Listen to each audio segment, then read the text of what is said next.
মৃত্যুর ৩ দশক পর প্রিন্সেস ডায়ানার রেখে যাওয়া একটি টাইম ক্যাপসুল আবিষ্কৃত হয়েছে লন্ডনের একটি হাসপাতালে। সম্প্রতি খনন কাজের সময় হাসপাতালের ভেতর থেকে বের করে সেটি খোলা হয়েছে। নতুন শিশু ক্যান্সার সেন্টারের নির্মাণ কাজ শুরুর পর ক্যাপসুলটি খুঁজে পাওয়া যায়। এর ভেতরে ছিল ৯০ দশকের শুরুর সময়ে নানা স্মারক।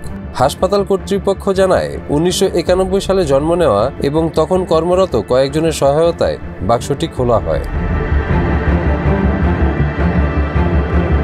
টাইম ক্যাপসুলটি পুঁতে রেখেছিলেন ওয়েলসের প্রিন্সেস ও great Ormond street hospital for children GOSH এর তৎকালীন সভাপতি প্রিন্সেস ডায়ানা।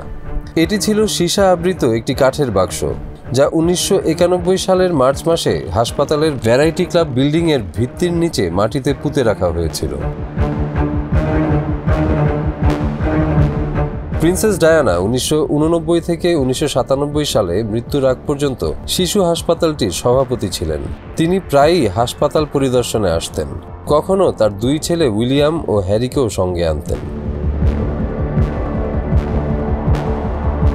শিশুদের জনপ্রিয় টিভি শো ব্লু পিটারের প্রতিযোগিতায় বিজয়ী ২ শিশু সিলভিয়া ফোক্স ও ডেভিড ওয়াটসন টাইম ক্যাপসুলে রাখার জন্য জিনিসপত্র পছন্দ করেছিল। তারা নিজেদের লেখা চিঠিও রেখেছিল ক্যাপসুলে। বাক্সে পাওয়া জিনিসগুলোর মধ্যে ছিল হাতে ধরার মতো ছোট একটা টিভি, গায়িকা কাইলি মিনোগের একটি সিডি, ইউরোপীয় একটি পাসপোর্ট, পুনর্ব্যবহারযোগ্য কাগজ, যুক্তরাষ্ট্রের কয়েন, সৌরচালিত ক্যালকুলেটর, একটি স্নোফ্লেক হলোগ্রাম, কিউ গার্ডেন্সের গাছের বীজ, দ্য টাইমস পত্রিকার একটি কপি এবং প্রিন্সেস ডায়ানার একটি ছবি।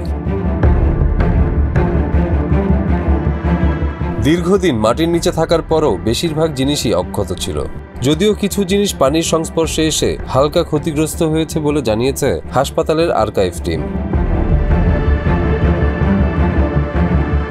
টাইম ক্যাপসুলটি খনন ও উত্তোলনের কাজে যুক্ত ছিলেন GOSH এর ক্লিনিক্যাল ফেলো রোচানা রেডকার। তিনি বলেন, বাক্সটি যেদিন পুঁতে রাখা হয়েছিল সেদিনই আমার জন্ম।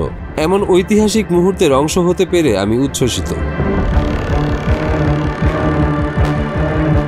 ১৯৯১ সালে GOSH কর্মরত জ্যানেট হোমস বলেন, বাক্সে রাখা ছোট টিভিটি দেখে তার পুরনো স্মৃতি ফিরে এসেছে। এ সময় তিনি নিজের স্বামীর জন্য এমন একটা টিভি কিনেছিলেন।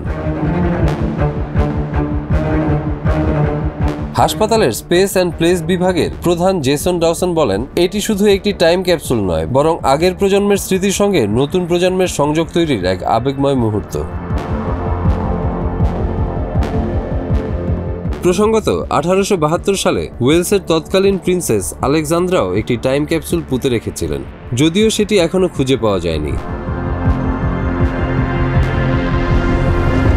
নতুন ভবন নির্মাণ শেষ হলে আবার একটি নতুন টাইম ক্যাপসুল পুঁতে রাখার পরিকল্পনা রয়েছে হাসপাতালটির।